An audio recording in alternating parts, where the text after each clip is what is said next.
I found this dress at an op shop. I really like the colour and the hand embroidery detail on it, but the cut wasn't going to work for me.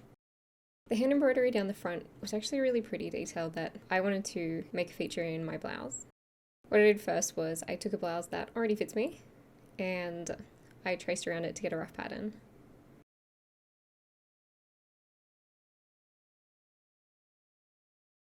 I then cut out the front panel of the dress to use for the sleeves.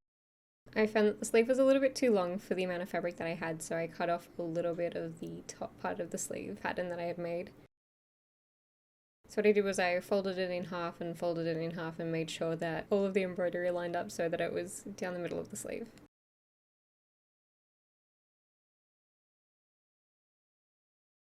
I then cut around it with a wide berth, especially around the embroidered parts at the end, as I didn't want them to fray. So the second piece that I decided to pattern was the collar of the shirt, and I did this on cutaway heavy duty stabilizer.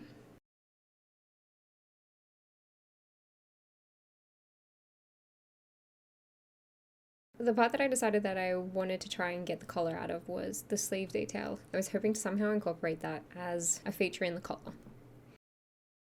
To get as much fabric as possible, I unhemmed the sleeve and ironed it flat, and I pinned it to a piece of cutaway stabilizer. I then sewed approximately a centimeter away from the edge of the embroidery. So this way I would have an edge to kind of guide me as to where I wanted to put the template that I had made for the collar.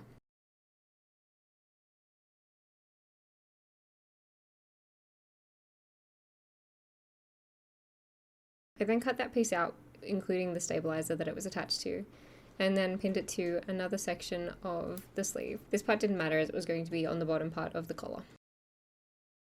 I then sewed around 3 sides, leaving the part closest to the neck open. I then trimmed the collar at the corners and around the edges to make it easier to fold inwards.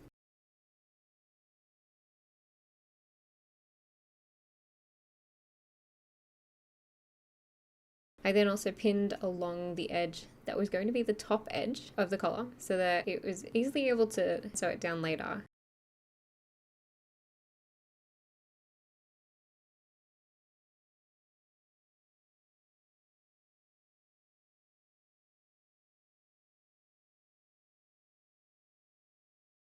I decided that the embroidery detail that was on the underside of the collar, it was showing through a little bit, so I tried to remove as much as close to that edge as possible so it wasn't as visible and didn't draw the eye to it as much. The next part to pattern was the front of the blouse. So once again, I just used cutaway stabilizer. I made it a square cut since that's basically what the blouse is, and then tried to adjust and keep extra room for the darts that are in the top.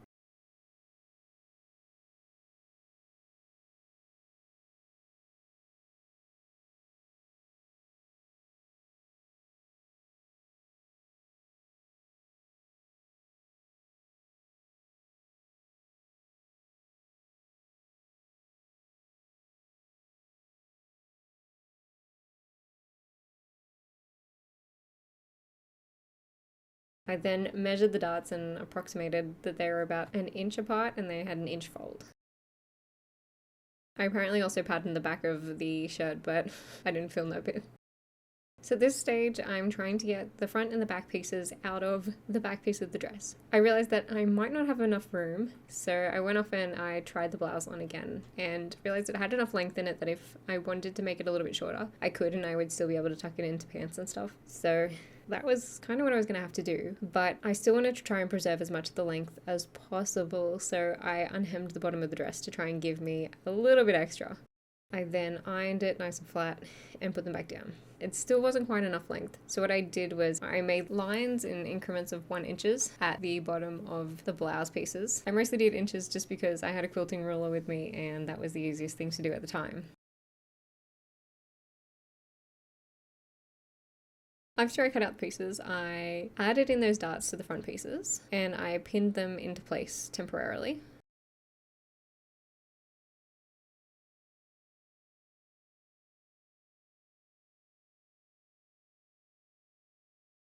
I then took it to my sewing machine and just sewed along the top edge to hold them in place so that I didn't have to have the pins there and they didn't have to stab me. So for the shoulder seams, I decided that the best way to sew it was going to be a French seam. So here you can see me sewing the wrong sides of the fabric together. I then trim away a bit of the excess and flip them over, pin it again, and then sew it again with the right sides together. And this kind of keeps all of the messy edges inside, especially since this was quite a loose weave fabric and I didn't want it to fray after wearing it a couple of times and a couple washes. So the next part I pinned on was the collar. I started from the back and I moved around to the front of the blouse, and I realized that the front parts of the blouse that would form the crossover part needed to be sewn before I sewed on the collar. So what I did was I folded it over and ironed it, and then folded it back the other way and sewed across the top. I realized an error in my patterning. I should have made this 90 degrees angle rather than continuing the curve of the collar, because I had to fold it back on itself and sew straight across, and that took away some of the area at the top. I tried my best with what I could, but that's definitely something I'll have to watch out for next time.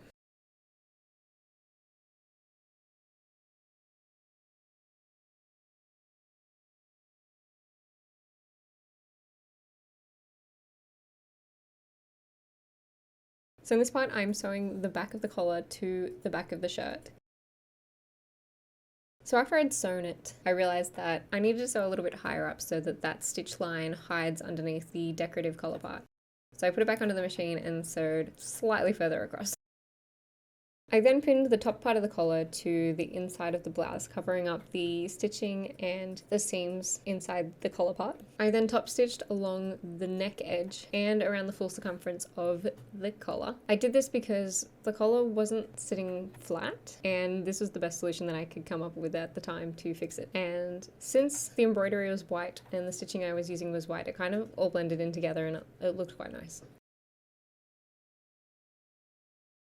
Alright, so the next part that I decided to sew together was the side seams, and I also did this with a French seam. So I sewed wrong sides together and then turned it in the other way and sewed right sides together to give a nice neat seam on the inside. Now that I have essentially the vest of the blouse sewn up, it's time to come back to the sleeves. So now that I knew that I was about to sew it, I felt a bit more comfortable cutting the embroidery detail. For some reason, I also trimmed off the bottom edge of the fabric and then didn't consider that I cut it on a slight angle to where the fold was. So then I had to straighten it up again and just hope that I didn't cut it too short. So then what I decided to do was to do that little fold over bit for where it buttons up. I just folded it at an approximate amount and then I folded it again. And then I just decided to top stitch over it and hope it didn't look bad.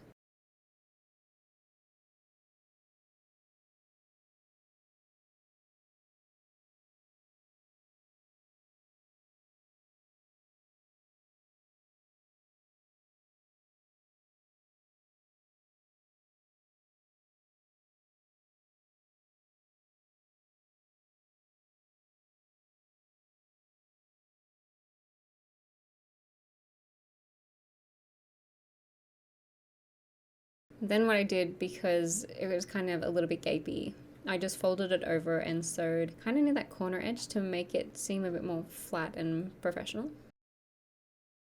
So now for sewing the arm seam. If you guessed that I did a French seam on the arm, you would be correct. So I sewed it wrong sides together first, and then turned it in the other way and sewed right sides together.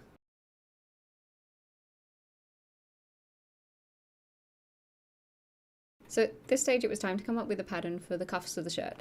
So I roughly measured the cuff size with my quilting ruler and then just drew it out on another piece of stabilizer.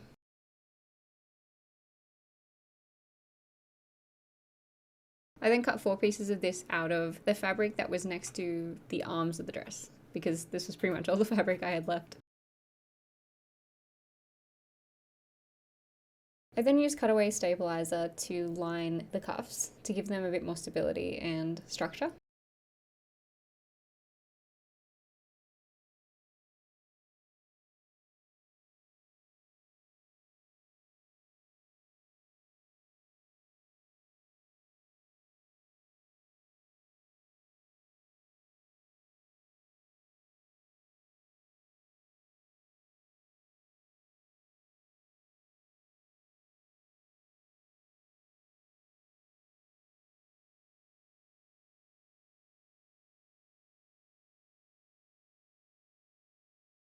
I then pinned the cuff to the sleeves, not realizing that I actually pinned wrong side to right side of the sleeve. So you'll see me sew them and then get a little bit confused.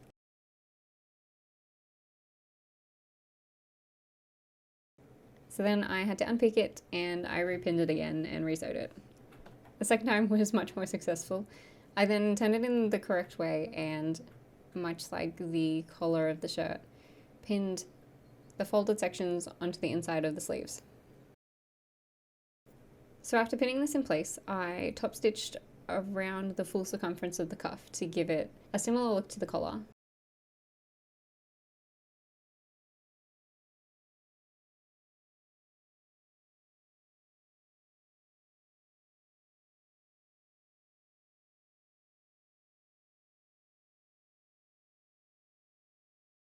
At this stage, I was ready to sew the sleeves into the armholes. I was a little bit disappointed that I couldn't do French seam here, but the only thing I could really do was just add a zigzag stitch, and it didn't look very pretty.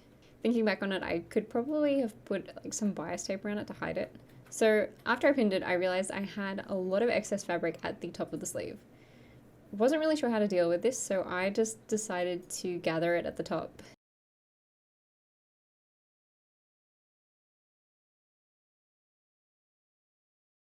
I don't have any pictures of it, but when I tried on the sleeves, I found that they were just like, they were really puffy and they just looked awful.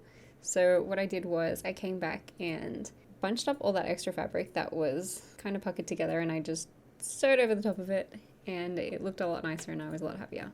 With the sleeves done, all that was left to do now was the front of the blouse and hemming. So with the blouse fronts, I folded them about an inch, possibly an inch and a half, and pinned them in place. I had straight pins so that I knew where I needed to sew down the front so that I was able to get both sides of the fabric. And then I sewed down the front for some reason. I probably could have sewed down the back and it would have looked the same, but I decided to make this difficult for myself, and it worked. So at this point, I was like, yes, buttons. I got these really cute buttons from Spotlight. They were just pretty little white buttons. I got out my sewing foot. I had a universal sewing foot. Somehow I intuitively knew that I needed a different sewing foot, one that I could place the button into. But I don't know, I still put on this universal foot, and I tried to put the button into it and went, I can't put the button into it.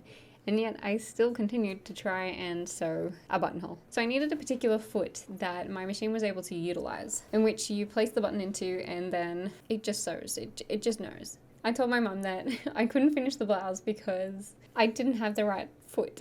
So bless her cotton socks. She sent me her one in the mail. So here we are with my mum's sewing foot, which we have very similar machines, so her foot would fit in my machine.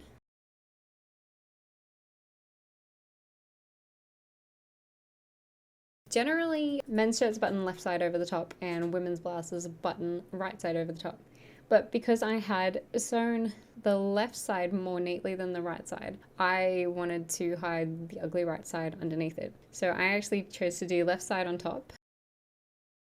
So the next part was to figure out the distance between the buttons. I realized later that I made an error in this. I had 50 centimeters to work with and 8 buttons. So I took the 50 centimeters and I divided it by 8, which was incorrect because there is only going to be 7 gaps between 8 buttons. The bottom part of the blouse doesn't really have that many buttons anyway, so I just dealt with it.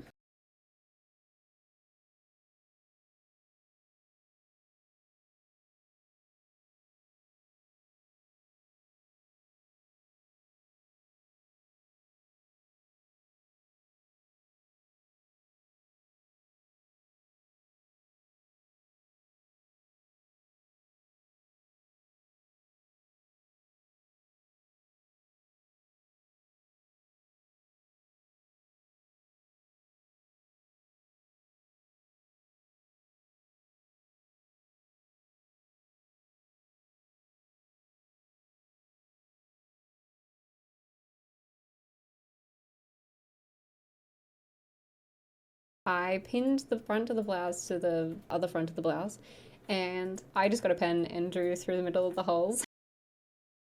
I then decided at this stage, since I had the front of it pinned together anyway, I would hem the shirt. The way I hemmed it was I trimmed it up at the edges, and then I folded it about 1/2 centimeter, and then I folded it another 1/2 centimeter so that the raw edge was hidden inside the 2 folds.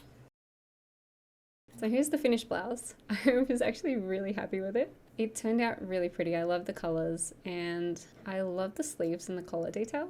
The only issues that I really had with the blouse was the gap between the top parts of the collar where the buttons start was a little bit wider than it should have been, so they should have technically been touching, but it's not really noticeable and it's not really bothering me. So that's the only thing I would change going back, but yeah, I'm really happy with it.